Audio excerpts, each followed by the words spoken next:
Hola, bienvenidos. Mi nombre es Johancito, del quinto L turno matutino. Mi trabajo final es presentar esta pequeña crítica hacia mi perspectiva como ciudadano. Y daré los diferentes conceptos acerca de ser civilizado. Vamos allá.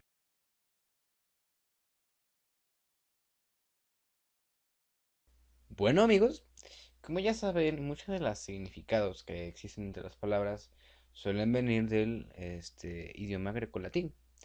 Sí, esa época de la filosofía clásica donde nace Aristóteles, Platón y todo ello. Ciudadano es un concepto de ciudad, que ciudad es un derivativo de población estatal conformada por civis, que civis es ciudadanos. O sea que las dos cosas están conectadas. Para, en términos simples, ¿cómo decirlo? Eh, un ciudadano se le puede llamar así, es aquel que no está obligado. Obligado, ¿por qué? Porque se preguntarán, fácil, porque este concepto de ciudadano desapareció en la Edad Media, ya que en la Edad Media se impuso de manera extrema lo que es el feudalismo, el sistema feudal. Y eso permitió a que se borrara lo que era el ciudadano civis, donde era totalmente libre. Ahora lo que era el feudalismo te mantenía a raya con el dogmatismo, que tenía mucho auge y mucho poder en aquel entonces. Bueno, entonces conclusiones. El nacimiento de este concepto viene de la Grecia antigua, para ser completos.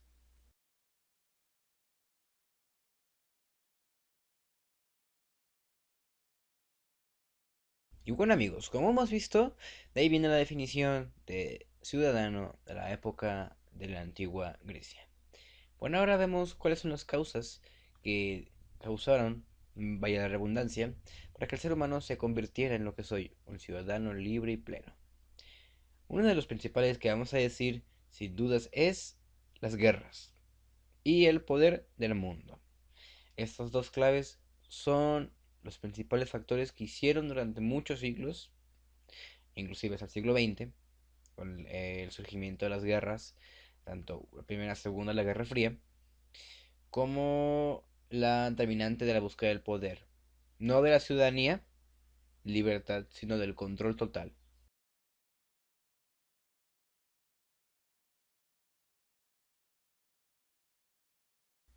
Muy bien, como lo antes dicho, los conflictos sociales es un derivativo de lucha de personas.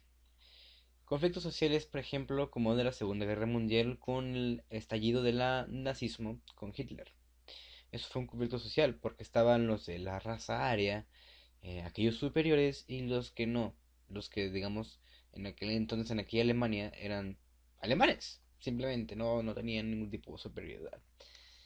Y eso incluido con el fascismo, que se incluyó en la gran parte de Medio Oriente también, que fue derivativo para muchas revoluciones. Vaya la redundancia mencionando el mentado siglo XX. Siglo XX lo recalco más porque yo creo que es de los que causó un golpe, vaya, con conciencia hacia un mundo, al futuro. Recordemos que la Segunda Guerra Mundial terminó muy mal, y eso incluía a Japón, por ejemplo, con sus estallidos bombas de Nagasaki y Hiroshima. Entonces, fue como que una concientización. Claro, no cuento aquí la Guerra Fría que pasó después de la Segunda Guerra Mundial. La Guerra Fría es una batalla, digámoslo así, fantasma, pero que se dio entre naciones de la Unión Soviética y Estados Unidos, entre sus sistemas capitalismo y el comunismo. Era raro porque el comunismo nunca funcionó. El comunismo rápidamente se convirtió en una dictadura y el capitalismo es lo que hoy en día estamos sustentados incluso. Bueno, esos son algunos de los conflictos sociales mencionados.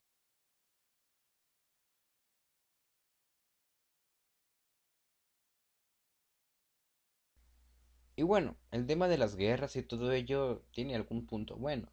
Y claro que lo fue. Si no fuera por todo el merengue que tuvo de las guerras durante mucho tiempo, no se hubiera llegado a lo que era hoy. Tratado de la ONU, Tratado de Paz y globalización.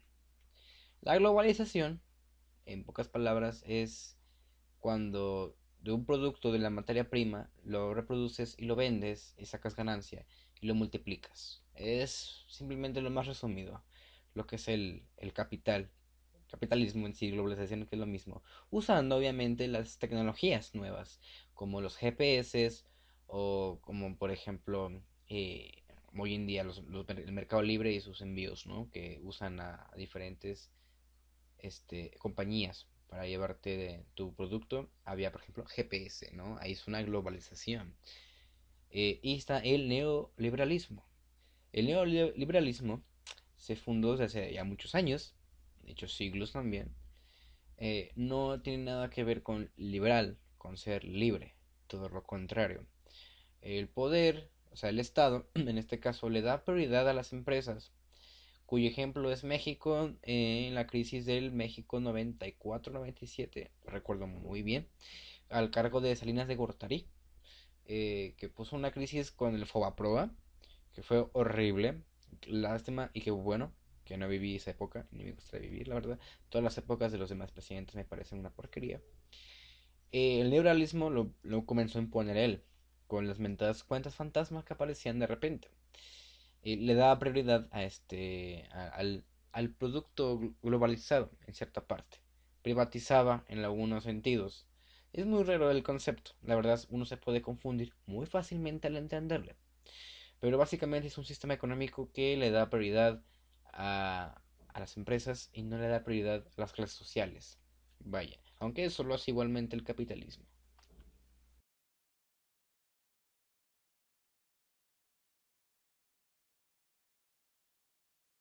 Vamos a hablar a fondo también de la multiculturalidad y la interculturalidad.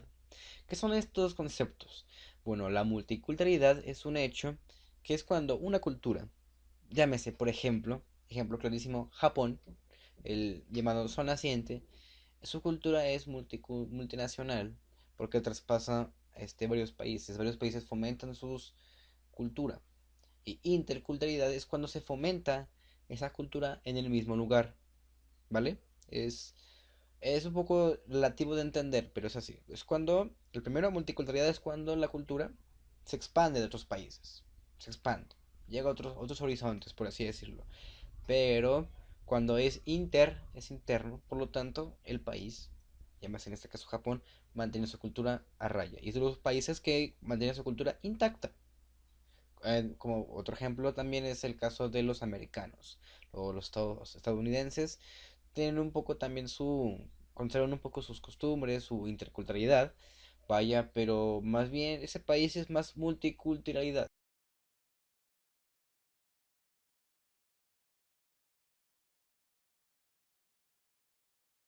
Vale, como penúltimo, vamos a hablar de lo que es la identidad nacional y la identidad global.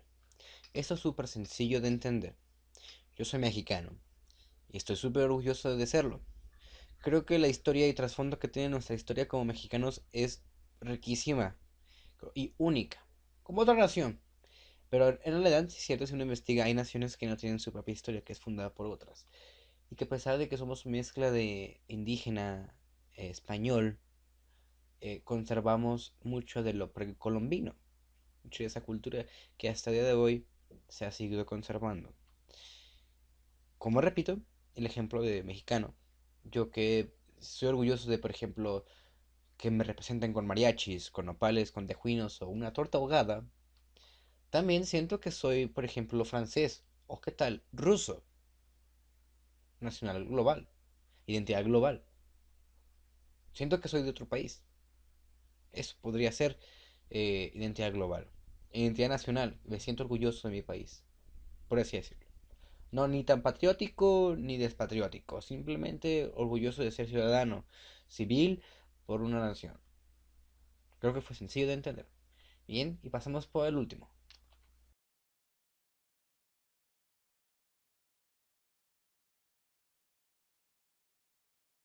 Y para dar por terminado este bello video, como autor voy a dar mi opinión acerca de ¿podemos ser ciudadanos del mundo?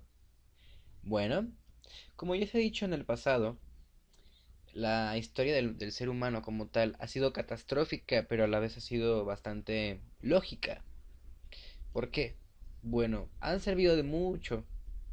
Por ejemplo, En el caso de las guerras, Primera, Segunda y Guerra Fría, los avances tecnológicos fueron, sorprendentes.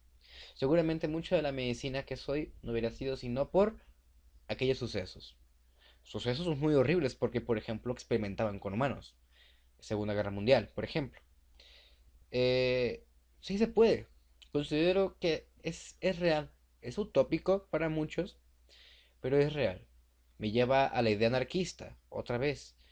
Una idea anarquista es liberal sin barreras nacionales, sin nacionalidades que permitan ser superiores a las demás, siendo multicultural, como habíamos visto en la definición antepasada, con respeto.